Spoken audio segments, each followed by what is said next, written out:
بسم اللہ الرحمن الرحیم. میں ہوں محمد طارق عباس اور ہمارا آج کا جو نیکسٹ لیکچر ہے, نیکسٹ ٹاپک ہے, وہ ہے کمیونٹی سے ریلیٹڈ. دیکھیں, کمیونٹی ہم کہتے ہیں کہ جب مختلف پاپولیشن, لاسٹ ٹائم ہم نے پاپولیشن کے بارے میں پڑھا تو ہم نے کہا پاپولیشن اصل میں مختلف انڈیویجولز کا گروپ ہوتا ہے, لیکن وہ جو مختلف انڈیویجول تھے وہ تھے ایک ہی سپیشیز کے, یعنی ایک ہی سپیشیز کے جانداروں کا جو گروپ تھا وہ کیا بنا رہا تھا, پاپولیشن بنا رہا تھا. اگر کمیونٹی کی بات کریں تو اس میں مختلف پاپولیشنز کے مختلف گروپ ہوتے ہیں. جیسے مثال کے طور پر اگر کسی گھر میں انسان رہتے ہیں اور وہیں بلیوں کا بھی گروپ موجود ہے تو اس کا مطلب ہے یہ دو پاپولیشن ہو جائیں گے, ایک انسانوں کی پاپولیشن, ایک بلیوں کی پاپولیشن. وہیں پر اگر چوہے بھی رہتے ہیں تو وہ تیسری پاپولیشن ہو جائے گی. وہیں پر اگر کوئی اور جاندار چونٹیاں رہتی ہیں تو وہ ایک اور پاپولیشن ہو جائے گی. تو جب ڈفرینٹ پاپولیشن ہم کہتے ہیں, ڈفرینٹ پاپولیشنز, اگر ڈفرینٹ پاپولیشن موجود ہوں ایٹ سیم ٹائم, ایک ہی وقت میں, ایٹ سیم پلیس, ایک ہی جگہ پر, اسے ہم کیا نام دیتے ہیں, اسے ہم نام دیتے ہیں کمیونٹی کا نام دیتے ہیں.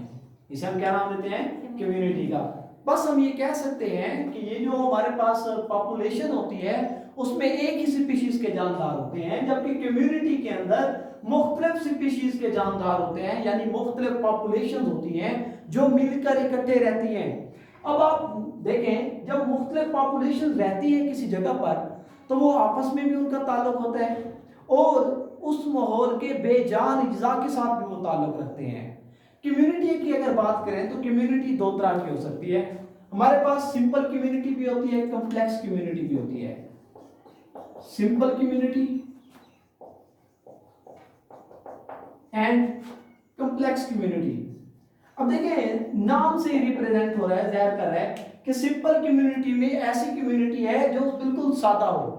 اب سادہ کمیونٹی کون سی ہوتی ہے؟ سادہ کمیونٹی وہ کمیونٹی ہوتی ہے جس میں مختلف پاپولیشن تو ہو لیکن ان کا سائز بڑا نہ ہو, ان کی تعداد زیادہ نہ ہو, کم لوگ کم تعداد میں جاندار ہوں.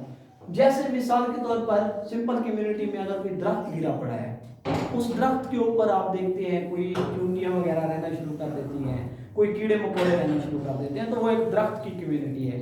لیکن اگر جنگل کی کمیونٹی دیکھیں اس میں آپ کو بے شمار اقسام کے جاندار ملیں گے, وہاں پر آپ کو جنگلی جانور بے شمار ملیں گے. تو ایک جنگل کی کمیونٹی کمپلیکس ہوگی. ایک عام درخت کے اوپر موجود اگر کسی پرندے نے گھونسلہ بنا رکھا ہے تو وہ سمپل کمیونٹی ہے, اس کے اوپر اتنے جاندار موجود نہیں ہوں گے. ایک بات تو یہ ہے. دوسری بات یہ ہے کہ جب کسی بھی کمیونٹی کے اندر مختلف پاپولیشن جیسے رہتی ہیں, ایک پاپولیشن اگر بڑھتی ہے نا تو کوئی اور پاپولیشن کم ہونا شروع ہو جاتی ہے. اس کی سمپل مثال میں دیتا ہوں آپ کو. اگر کسی گھر کے اندر چوہے بڑھنا شروع ہو جائیں تو کب چوہے بڑھنا شروع ہوتے ہیں؟ اگر وہاں پر بلیاں نہ پائی جائیں. لیکن اگر چوہے بڑھنا شروع ہوں گے, وہیں پر ایک بلی آ جائے تو پھر آپ دیکھیں گے وہاں پر بلیوں کی تعداد بڑھنا شروع ہو جائے گی, چوہوں کی تعداد کم ہونا شروع ہو جائے گی. ایک کمیونٹی ہمیشہ سٹیبل رہتی ہے.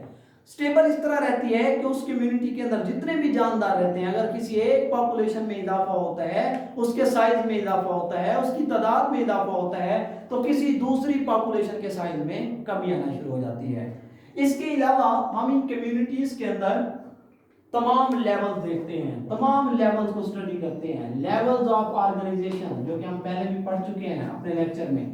لیول آف آرگنائزیشن میں ہم کہتے ہیں اٹامک لیول ہے, سب اٹامک لیول ہے, سیل لیول ہے, ٹیشو لیول ہے, آرگن سسٹم, ان تمام کا مطالعہ کیا جاتا ہے کمیونٹی کے اندر. کس صورت میں؟ اس کمیونٹیز کے اندر جانداروں کے بارے میں. جہاں ہم ان آرگنائزیشن کا مطالعہ کرتے ہیں وہیں پر ہم ان جانداروں کا دوسرے جانداروں کے ساتھ تعلق کا مطالعہ بھی کرتے ہیں, گروپس کا مطالعہ بھی کرتے ہیں, اور ان جانداروں کا بایوٹک فیکٹرز کے اوپر جو اثر ہوتا ہے اس کا مطالعہ بھی کرتے ہیں. اس کے ساتھ ایک اور ہمارے پاس چھوٹا سا ٹاپک ہے, وہ ہے ہمارے پاس لیونگ ورلڈ ان اسپیس. دیکھیں, لیونگ ورلڈ ان اسپیس کی اگر بات کریں تو ہماری جو یونیورس ہے نا, اس یونیورس کے اندر بے شمار جاندار موجود ہیں. یہ ہماری اگر یونیورس ہے, اس یونیورس کے اندر بے شمار لیونگ آرگنزم موجود ہیں, یعنی کہ زندہ جاندار موجود ہیں اس کے اندر. اور ویسے تقریباً یونیورس کا ایسا کوئی حصہ نہیں ہوگا جہاں جاندار نہ ہو، یعنی تمام یونیورس کے ہول پارٹ کے اوپر، مکمل حصے کے اوپر مختلف قسم کے جاندار موجود ہیں، کیونکہ آپ دیکھتے ہیں دن بدن ہماری اس دنیا کے اندر جو جاندار ہیں ان کی تعداد میں اضافہ ہوتا جا رہا ہے، ان کی پاپولیشن بڑھتی جا رہی ہے، ان کے سائز میں، ان کی مقدار میں، ان کے نمبرز میں اضافہ ہوتا جا رہا ہے۔ تقریباً یونیورس کے ہر ایک حصے کے اوپر جانداروں کی تعداد پہنچ چکی ہے۔ یہاں پر میں ایک بات کروں گا کہ سپیس کے اندر جانداروں کا جو مطالعہ کرتے ہیں ہم ویسے وہ بائیوم کی مدد سے کرتے ہیں۔ بائیوم ہم کہتے ہیں دس از دی لارج ریجنل کمیونٹی، یہ ایک بڑی علاقائی کمیونٹی ہوتی ہے، ایک لارج ریجنل کمیونٹی ہے جس کو ڈٹرمائنڈ کیا جاتا ہے، جس کا تعین کیا جاتا ہے کلائمیٹ کی مدد سے۔ کلائمیٹ ہمارے پاس کیا ہے؟ آب و ہوا ہے، یعنی کہ جس علاقے کی آب و ہوا جیسی ہوگی اس علاقے کے اندر ویسے ہی جاندار پائے جاتے ہوں گے۔ آب و ہوا بنانے کے لیے سب سے مین رول جو ہوتا ہے وہ ہوتا ہے پلانٹس کا، یا میں یوں کہوں میجر پلانٹس کا۔ اب جس علاقے کے اندر میجر پلانٹس جس قسم کے ہوں گے اس علاقے کی کمیونٹی یا اس علاقے کے اندر باقی جانور بھی ویسے ہوں گے۔ دیکھیں کسی بھی ایریے کے اندر کون سے جانور پائے جاتے ہوں گے، یہ انحصار ہے کلائمیٹ پر۔ کلائمیٹ کس کی وجہ سے بنتا ہے؟ میجر پلانٹس کی وجہ سے۔ اسی لیے ہم چیزوں کو جو بائیومز کو جو نام دیتے ہیں وہ یا تو وہاں کے میجر پلانٹس کے نام پر دیتے ہیں یا کسی اور خاص فیچرز کی مدد سے اس ریجنل کمیونٹی کا نام رکھتے ہیں، کیونکہ انہی پلانٹس کی مدد سے ہی اس کی آب و ہوا کا تعین ہو رہا ہے، اور یہی آب و ہوا یہ ڈیسائیڈ کرتی ہے کہ اس علاقے میں کون سے جانور رہائش پذیر ہو سکتے ہیں۔